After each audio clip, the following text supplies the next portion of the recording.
Yeah. Thanks, bud. On POC devices and their reliability, I'm just going to go through these very quickly. I need to disclose, let's see, I don't have it on here as a disclosure. Verbally, I'll just disclose that Siemens is an advertiser on this program, and I do mention the Siemens Rapid Point, so I want to make sure that we're clear on that. Let's see here. In 1988 is when POC testing really started. And it was performed for many, many different tests. It's even performed in doctors' offices. It's performed in homes, you know, glucometers, you hear about that all the time. And of course in hospitals to try to speed up in the emergency department, in the operating room. We use POC devices all of the time. They're all around us. Some perspective that in 2001, the POC, or point of care device market, was $4.9 billion. Huge. That is a very big market. In the CVOR, we use it for gases, electrolytes, metabolites, and of course, hemoglobin. And that's where my kind of irritation comes in, is on the hemoglobin portion of this, okay? So there are three key elements that you have to consider when you look at POC. Does it shorten the time to result? Is the device reliable? And are the results accurate, or can you depend on them? So reliability, I'm referring more to, does the device turn on? Is it ready to use when you need it? That kind of thing. And are the results accurate? You could say that's reliability as well, because can you rely on these results? But I separated them to be reliability and accuracy, all right, if you just indulge me with that. So let's look at reliability, and do they work? Well, you see on the left the Abbott iStat, and that has been, at least for the temporary period, pulled from the market, right? They had a problem with that, with the device. We're using it.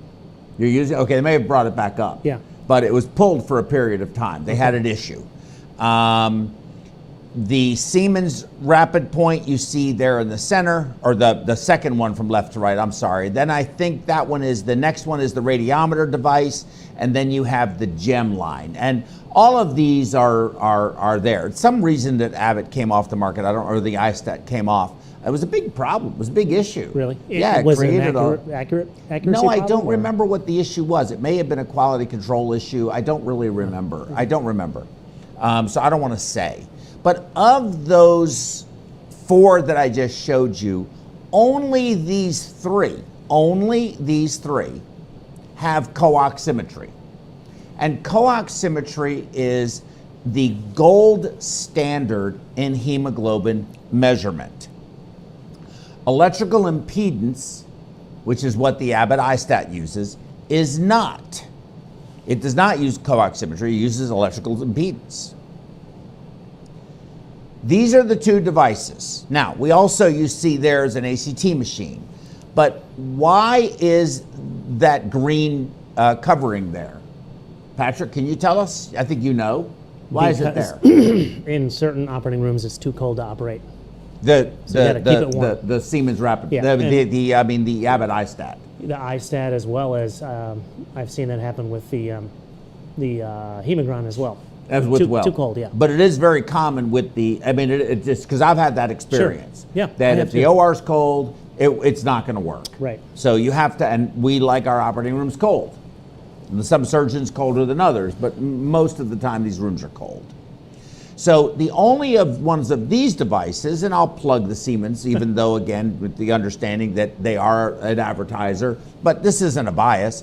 It was actually used at the Mount Everest Base Camp to do research studies because it was the only device that was capable of operating at those temperatures. So does it warm internally, or? I have no idea. Okay. No idea. All I know is that they were able to use the device because it was the only one. They looked at all of them. This was not Siemens that did the study. This was the research company that needed to use that device because the other devices were incapable of operating at that altitude and temperature. So I thought that was very important to notice. As far as the iStat device is concerned, I just circled the part of this that I thought was important, and it's from Anesthesia Intensive Care 2014. Clinicians should not use the iStat hemoglobin in isolation for clinical decision making when considering blood transfusion in a situation of 25% or greater blood loss. Now, that doesn't mean, and there is a bit of a vernacular, I believe, error in that. That means a 25% decrease in the hemoglobin because you're replacing that 25% blood loss with something that is non-heme. And that's really what they're talking about. Not because otherwise it's still going to be the same concentration. Does that make sense? I think so. Okay, so I've got my cup and it's full and it has a hematocrit of 40. If I drain out 25% of it, it still has a hematocrit of 40. Sure. But the cup is going to be very hemodynamically unstable, so I'm going to fill it back up with saline because it's fast to do, or albumin or whatever I'm going to use. Now the crit is diluted. So really what they mean is a dilution as opposed to just a blood loss. A dilution of 25% right. or more. Which is, for heart surgery, pretty common. Pretty common. Okay. Here is another aspect to it, evolution, or another paper. And it basically explains how the conductive or electrical impedance-based measurement of hemoglobin consistently underestimated hemoglobin values. So what they did was Abbott built, and Abbott's gotten a lot of good press because they built those, President loves them because they built those COVID test kits, right? And they did it very rapidly. So everybody's in love with them, or at least the government is, and they do good work. But the Abbott iStat was a great device at the time when it first came out. I just think its time has passed. I think we need to go on to something else. You need co-oximetry if you're going to measure hemoglobin, but let's go on. In this article by Massimo, the manufacturer, that being Abbott, recommends against using this POC device to make transfusion decisions. Now, in their own product manual, it tells you to not rely on it for making transfusion decisions. Right. Did you know that? No. Most people don't know that. No, I didn't know it was in their literature. I know a lot of people. Then why do you have the device? You know. Why do you use the device for it? Why do people still make decisions to transfuse with it? It baffles my simple mind. Right. I don't think we should be doing that. Here is a, is that the slide that was up there? I get lost on my slides. There it is right there. The manufacturer recommends against using the Abbott iStat device to make transfusion decisions. Very important. So here is yet another study. From our results, the iStat analyzer is suitable for point-of-care testing of electrolytes and blood gases. It does. It works very well at that. Critically ill patients, except for high PO2, but I'm not worried about that. However, the discrepancy in hematocrit bias shows that accuracy established in one patient population cannot be automatically extrapolated to other patient populations, thus stressing the need for separate evaluation. That means you can use it, but you need to send to the lab, or you need to use a different device to measure the hemoglobin. When you have other devices that have co-oximetry that do blood gases, electrolytes, metabolites, and a reliably dependable, accurate hemoglobin, it seems to me makes a lot more sense.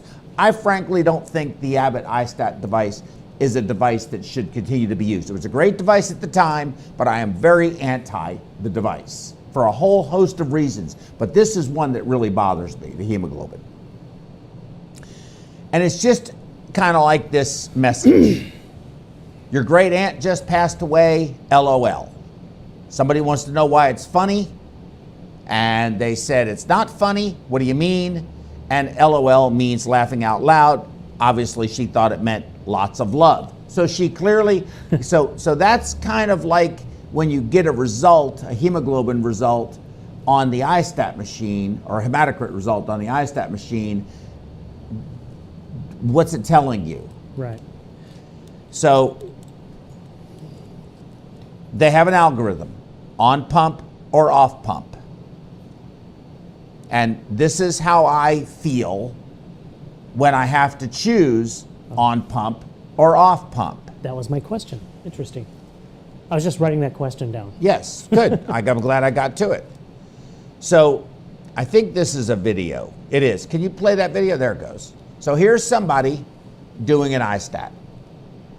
And I just want you to watch all of the machinations that have to be gone through in order to do this. Now they're drawing a sample. Can't say I like their sampling technique. Is that you? No. No. I know who that is, though. And then they have to get that in there.